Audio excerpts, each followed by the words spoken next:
Nuevamente bienvenidos y bienvenidas al contenido número 103 que he denominado planificación de riesgos y de la calidad. En nuestro diplomado relacionando todo lo concerniente a lo específico y los lineamientos que se debe tener en cuenta para el control de costos y la calidad de un proyecto.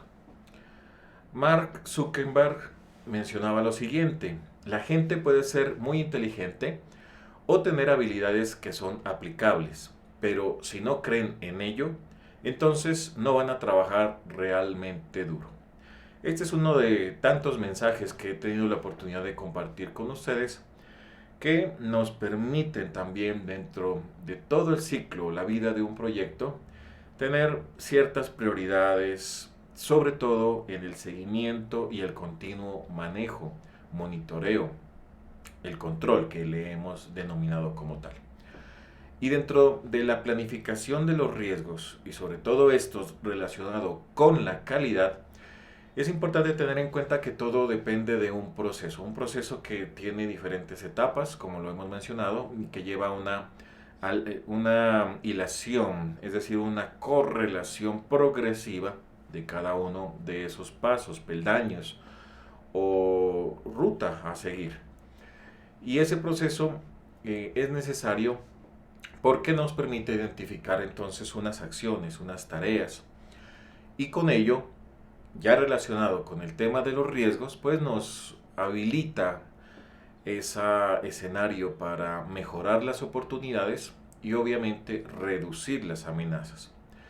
La planificación de riesgos y de la calidad, por lo tanto, ya como una relación intrínseca, depende del análisis cuantitativo y cualitativo de los riesgos, la descripción de las características físicas, cómo se va avanzando, pero también cómo se interpreta ese avance de acuerdo a unos soportes basados en la cualidad. Es importante también definir cuáles son entonces los responsables para cada una de las respuestas a cada uno de los riesgos identificados. Es importante entonces también hacer un mapa de actores. Todas las personas, entidades, instituciones, sectores, gremios, etcétera, que pueden tener alguna relación directa o indirecta con los riesgos anteriormente identificados. Y obviamente esa planificación de los riesgos, cuando se definen actores, se priorizan los mismos, nos permitirá entonces introducir unos recursos por cada una de las actividades que se identifiquen, que se incluyan en la priorización que ya hemos hecho anteriormente. Esa priorización debe estar también armonizada con las tareas puntuales que se definen en el cronograma y obviamente en el plan de gestión.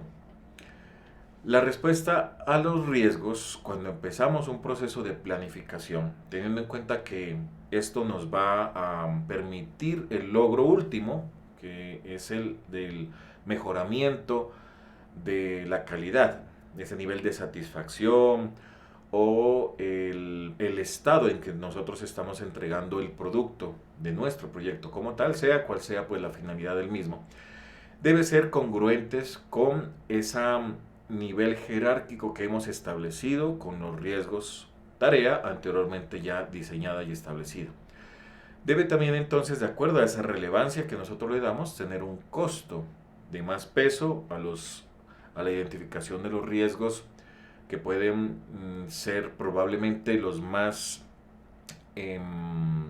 con la probabilidad de presentarse con mayor oportunidad de nuestro proyecto, y obviamente un recurso menos a los que no tienen esa alta nivel de probabilidad. Deben ser aplicados de acuerdo a los tiempos establecidos, deben responder a ese enfoque contextual, es decir, a las necesidades del entorno donde nosotros estamos trabajando nuestro proyecto. Debe acordarse también todas las decisiones y contar con el aval de las personas implicadas o de los grupos poblacionales implicadas en el proyecto como tal, que ellos identifiquen también la probabilidad del riesgo y tengan muy en cuenta cuándo podría presentarse y cuándo no. Se debe asumir toda esta responsabilidad en una persona que tenga esa experiencia, que tenga toda la disponibilidad, las habilidades, las competencias, la calificación necesaria para poder generar ese monitoreo y esa evaluación de los riesgos. Y obviamente esa misma experiencia nos permite ir definiendo, ir estructurando esas responsabilidades en el mismo. Cuando hablamos del control de los riesgos, que es una tarea fundamental para que tenga éxito nuestro proyecto y obviamente logremos la calidad, se requiere que en cada una de las etapas del proyecto se reconozcan como tal las posibilidades negativas o positivas que nos permiten, pues obviamente, avanzar. Y el control de esos riesgos nos da la facultad para identificar esos supuestos, esas hipótesis, esas situaciones probables que tengan alguna probabilidad de ocurrir en el transcurso de nuestro proyecto, en el que estamos pues aplicando recursos, en el que estamos aplicando pues energías humanas y materiales como tal. Identificar si es posible que se presenten nuevos riesgos. Identificar cambios en los riesgos de acuerdo a ese contexto en el que nosotros estamos trabajando. Analizarlos detalladamente de acuerdo a esa relación de causa-efecto. Y obviamente seguir el monitoreo con el apoyo pues, del equipo que nos permite identificar esas contingencias, el grado en el que se puedan presentar, obviamente, y continuar esa evaluación de todas las respuestas o las alternativas que nosotros definamos para atender esos riesgos.